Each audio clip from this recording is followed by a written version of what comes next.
were just talking about the Browns, and it really is remarkable to have 10 wins at this juncture, to be 10-5. With the injuries, as you mentioned, Nick Chubb, people have already forgotten about that early in the year. Obviously, the quarterback carousel that they've had there. You go get Joe Flacco off the street.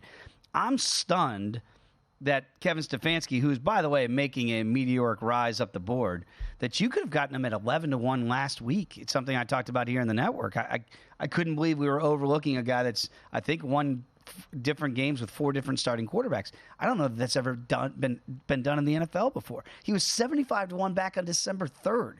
Now, Dan Campbell still is the favorite, but it's close. And I'll ask you, Michael, I get the historical connotation that the Lions hadn't won the division until, Fox didn't even have the NFL package the last time the Lions won the division. That's how far back you'd have to go. CBS still had the NFC package then. But can we do it just for historical connotations, or who do you think is the most deserving coach of the year? Oh, I think what Stefanski has done, first of all, let's put it in perspective here. The Jets have decided to bring Robert Saleh back and his incredible team that he's assembled after the Aaron Rodgers injury. He's won 6 games. He's 6-9, and he's coming back. Meanwhile, the guy in Cleveland, Kevin Stefanski, has had more quarterback injuries than Saleh's had more defensive and offensive line injuries than Saleh's had, and he's got 10 wins. 10 wins. So, if losing your quarterback gives you a pass for the next year, then losing your quarterback and getting 10 wins should get you coach of the year. And I think that's what it is. I mean, he's overcome the adversity of the situation, and he's done a remarkable job. 10 wins are hard to get in the National Football League. They really are.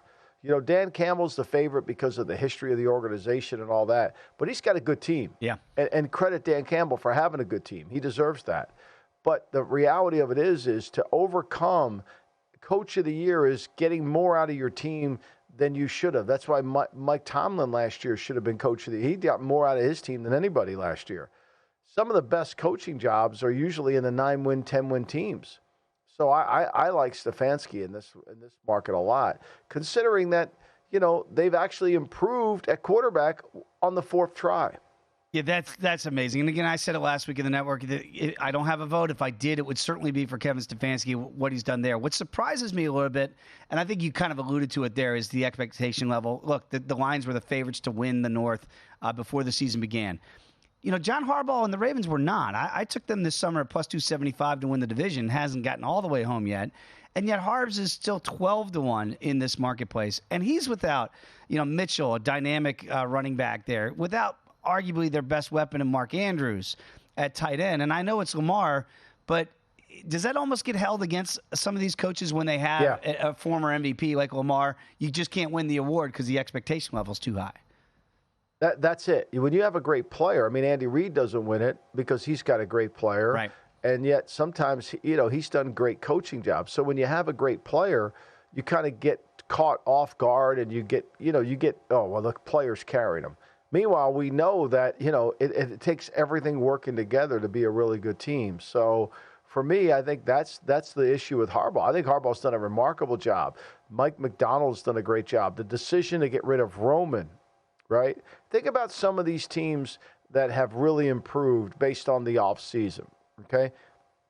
When you look at Cleveland hiring Jim Schwartz, you look at Minnesota hiring Brian Flores, you look at Baltimore bringing Moncton in, letting Roman go. They've improved their team, whereas Green Bay stuck with Joe Barry and they didn't improve their team, right?